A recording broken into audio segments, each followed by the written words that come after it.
సెక్రటేరియట్‌కి. విజయ హ్మ్. అమ్మాయి పేరేంటి కవిత అదే ప్రశ్నిస్తోంది. ఇక హ్మ్.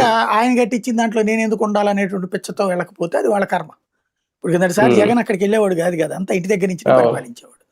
హ్మ్. అట్లాగే హ్మ్. నడుస్తుంది. ఇప్పుడు కూడా చంద్రబాబు గారు ఏమన్నా ఎళ్తున్నారా అక్కడికి? ఎక్కువగా హ్మ్. ఇంటి దగ్గర నుంచినే నడిచిపోతున్నాయన్ని. హ్మ్. హ్మ్. మనకి హ్మ్. అవి బిల్డింగ్‌లండి బేసిక్‌గా మనోళ్ళకున్న ఫీలింగ్ ఏంటంటే భవిష్యత్తులో అక్కడ ఒక హైటెక్ సిటీ అవుతదనేటటువంటి ఒక నమ్మకాన్ని కల్పించారు.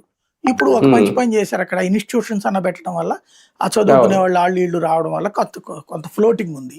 ఆ హ్మ్. హైకోర్టు వీటిటి వల్ల. హ్మ్.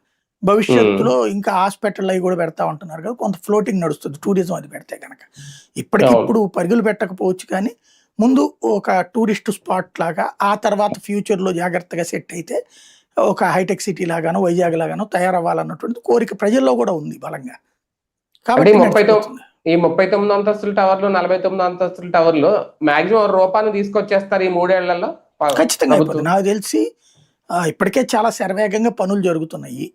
హ్మ్. 29 నాటికి ఆహ్, అసెంబ్లీ, సెక్రటేరియట్ ఇవి పూర్తి మంత్రులు చేసేస్తారు. క్వార్టర్స్. రోడ్డు హ్మ్. పూర్తి చేసేస్తారు. దెన్ హ్మ్. It's enough. మిగతాది ఇక జనం హ్మ్. రావటం.